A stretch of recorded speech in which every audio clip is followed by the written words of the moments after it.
แต่ก่อนเฮ็ดอยู่เลยเนาะกูว่าเอามือโอ้เดี๋ยวนี้ยังมีตัวนี้ใครเนี่ยย่างน้ำมันบ่น้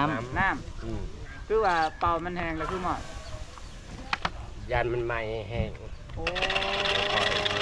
ทุกคนนี่พิสูจน์สูตรแบบโบราณเลยบ่ได้ซื้ออยู่ในร้านพี่น้อง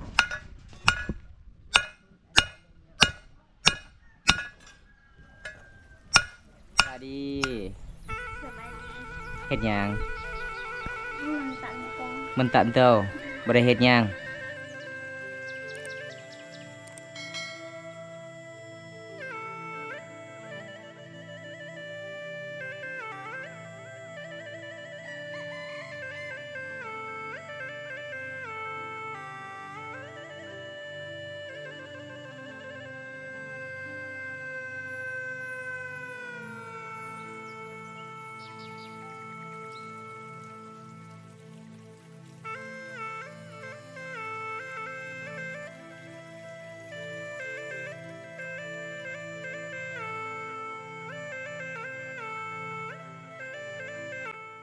โอเคทุกคนมื้อนี้กับบอมตากะ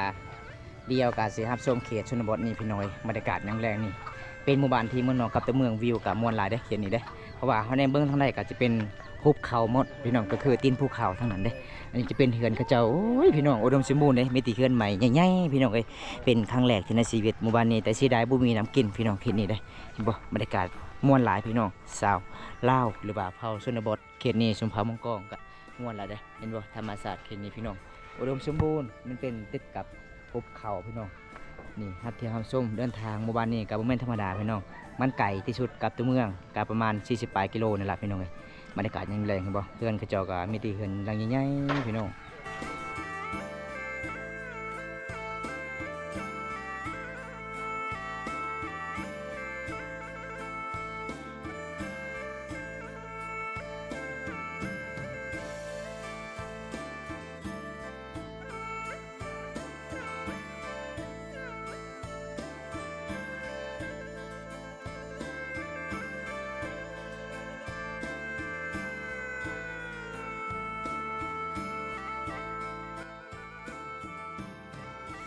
เพื่อนกำลัง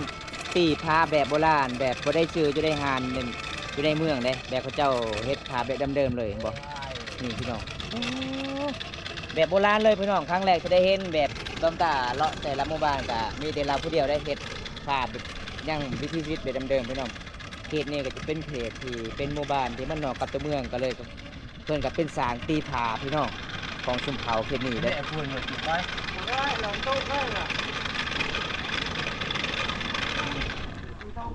โอ้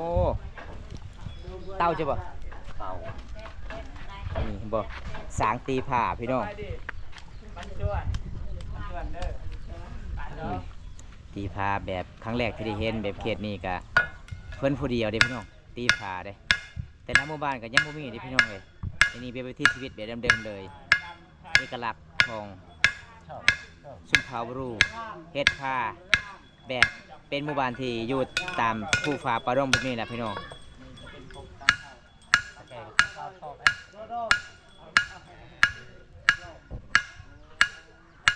ลงไปตามเรือแปลว่าน่ะตีผาตีเล็กนั่นแหละตีเล็กผาเฮ็ดเองใช้เองเนาะบ่ได้ซื้อวาดเองอยู่ก่อนเรียวไหนอีกอันนี้เฮ็ดแล้วบ่วาดเองเนี่ยอยู่ก่อนเปิดเฮ็ดแล้วเลยกาตาขวานอันนี้คือนักพัฒนาแล้วพักไว้ก่อนถ้ามีคุณจะซื้อค่ายบ่ด้านนึงเท่าไหร่70,000 กีบโอ้ขักอยู่พี่น้องเพราะว่าเพิ่นก็เป็นสร้างตีเหล็กตีผ้าเด้ถ้ามีอยากคุณซื้อก็เพิ่นก็ขายให้เด้พี่น้องเพราะว่าเขตในหมู่บ้านนี้ก็มีแต่เราผู้เดียวตีเหล็กตีผ้าแบบวิถีชีวิตเดิมๆเลยเขตชุมเผาบรูมังกรเป็นหมู่บ้านที่มันนอกกับตัวเมืองพี่น้องถ้าบ่ได้อยากซื้อเพิ่นก็ขายให้เด้ด่างนึงประมาณ70,000 กีบพี่น้องนี่แล้วนี่พี่น้องอันนี้ก็แล้วเนาะใกล้สิแล้วอันนั้นเฮ็ดให้มันคมเยอะแม่นเวลาเฮ็ดทางได้แล้วโอ้ดีแล้วยังมีตัวนี้เนาะแต่ก่อนเฮ็ดอยู่เลยเนาะกูว่าเอามือโอ้ เดี๋ยวนี้ยังมีตัวนี้ใครเนี่ย ย่างน้ำมันบ่ น้ น้ อืม ำคือว่าเป่ามันแห้งแล้วคือหมด ยันมันไหม้แห้ง โอ้ทุกคน ำมีประสบการณ์สูงเนาะ เวลามันไฟมันลุกขึ้นแล้วก็เอาน้ำใส่ น้ำฮอตอีก น้ำโหดดูครับรักษาอุณหภูมิมันบ่ให้มันเกินได้ทุกคนให้มันแบบพอดี โอ้ โอ้นี่ กะสิแล้วบอกพี่น้อง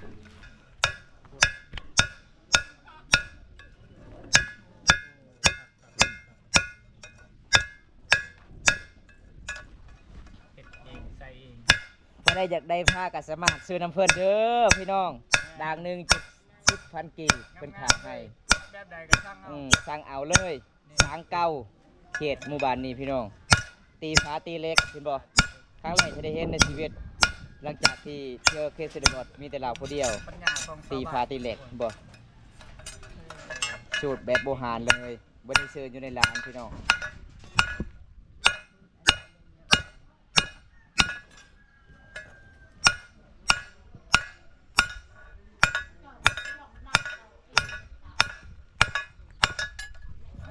กันที่แน่แล้วเนาะ อืม โอ้กันที่แล้วสิเป็นหน้าตาสวยเลยพี่น้อง งาม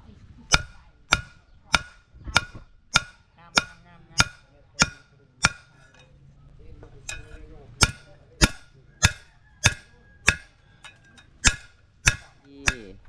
สมัยนี้ เฮ็ดหยัง มันตันปอง มันตันเต้าบ่ได้เฮ็ดหยัง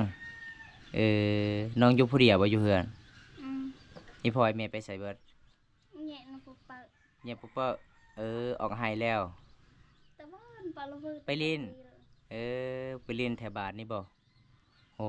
เพราะว่าเขตชนบทนี่ เวลากลางเว้นบ่ได้เฮ็ดเวียกเฮ็ดงานต้องไปเล่นเฮือนหมู่เนาะแม่นบ่น้อง อืม น้องคือบ่ได้ไปเล่นอยู่เฮือนหมู่ฮะ น้องอยู่ผู้เดียวบ่ได้ยานบ่บ่ยานเลยโอ้ บ่ยันยังตอบว่า น้องยานแต่อายแล้วเนาะนี่ครับอันนี้สาวหอมบ่สาวหอมเนาะ สาวห้อง หอมกับหอมมะลิเด้พี่น้องบ่แม่นสาวหอมที่สิแม่นแต่ซื้อหอมเด้พี่น้องหอมทั้งตัวหอมทั้งใจ แม่นใจดี แม่นแม่ น่าน หักจังบ่พอใจดีทุกคนเป็นสาวนะหมู่บ้านในหุบเขาเป็นน่า แม่น รัก แม่นพี่น้องสาวเขตนี้ส่วนหลายเขาเจ้ามักนุ่งสิ้นหลายเด้ แม่น เขตนี้เป็นเขตที่ติดกับตีนภูเขาเด้ แม่น เป็นหมู่บ้านที่เมืองนอกกับตะเมืองมื้อนี้ก็ได้พอสาวหอมแก้มหอมมะลิพี่น้อง หอมมะลิอีหลอพี่น้องงามเลยพี่น้องงามแบบธรรมชาติน้องไปตักน้ำเลยบ่น้องตักน้ำเลยบ่ฮะย่าง นั่น ยังบ่ตัก สวัสดี พวดเร่งแดดแห้งเนาะ แดดแห้ง ก็เลยตอนแรงไปตักบ่น้องตอนแรงบ่ อืม โอ้ถ่าให้มันเย็นก่อนเนาะถ่าให้แต่เป็นตกดินก่อนแล้วก็จึงน้องไปตักน้ำตักน้ำอยู่ไส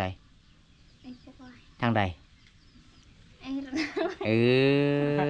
น้ำสางบ่ น้ำสาง น้ำสางบ่น้องไก่บ่ มันเจ็บเต้ บ่ได้ไก่ปานใด เจ๊ อ๋อ แปลว่าบุกไก่ เจ๊ไปแบบบ่ไก่เด้อพี่น้องคันว่า รถเจ้าบ่รถไปเอาน้ำบ่ รถเจ้าบ่หอม แม่นเนาะ ฮะรถเสาหอมพี่น้อง นี่มันรถเสาห้อง ขี่ไปให้เนาะโอ้ขับ ไปแกงกันนี่เนาะน้องเนาะน้องขับเป็นอยู่บ่รถขับอายเด้เป็นบ่ พี่น้องเอ้ยหยอกสาวบางกองเขตนี้ม่วนหลายพี่น้อง แม่นม่วน อืม ทุกคนใจดีเบิดเลยทุกคนเลย แมนใจดีหลายๆคนเลยพี่น้องน่าหักหลายๆคนเลยเขตนี้พี่น้อง แม่น ให้น้องเสียงพัว เอาหมูกำลัง หมูไก่มาก โอ้ยัง บ่มีไผเอาบ่ อืม โอ้ยังบ่มีไผมักเพิ่นว่าถ้ามีคนมักนี่น้องสิเอาได้บ่ฮะได้ อืม สิเอาบ่สิเอาเบาๆถ้าพ่อบ้านมาเล่นสิเอาบ่ อ้าว เอาเนาะเอาไทยบ่น้องอย่าตัวเด้ อืม เดี๋ยวอาจสิพาทีมงานมาสุขอเลยค่าดองแพงบ่น้อง กระดองแพงบ่ บ่ บ่แพงโอ้ย ราคาเท่าไรอ้าว ใจ กระดอง แล้ว อ้าวกระดองเขตไทยบ้านน้องราคาเท่าไรประมาณเท่าไรน้อง บ่ บ่ฮู้บ่ฮู้อันบ่ผมตาเคยได้ยินว่าเขตนี้เอากันนี่กระดองล้านห้าเงินอันไก่3ตัวแล้วแม่นบ่ แม่ แม่นบ่แม่นบ่แม่นดีๆบ่ ก็แม่นนั่นเลยแหล้วเนาะ โอ้ มันเป็นบางคนเนาะน้องเนาะ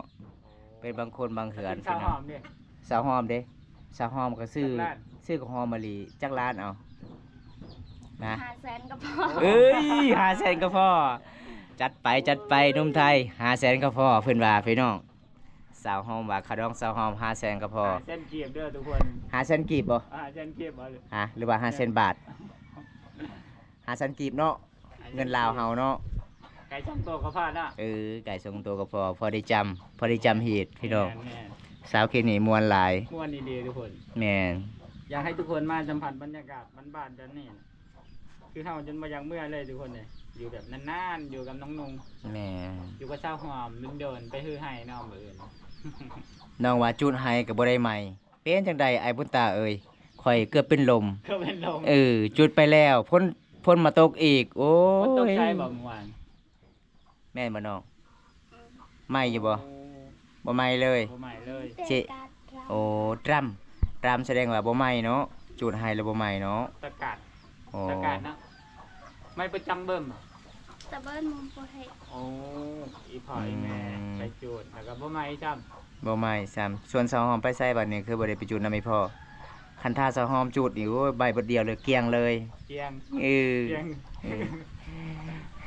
เพราะว่ามันบ่หกปานใด เออ เออ การเวลาผู้สาวจุดให้นี่มันสบายแต่ไผ่มันยานโลดใหม่หัน เออ กินหมดเลย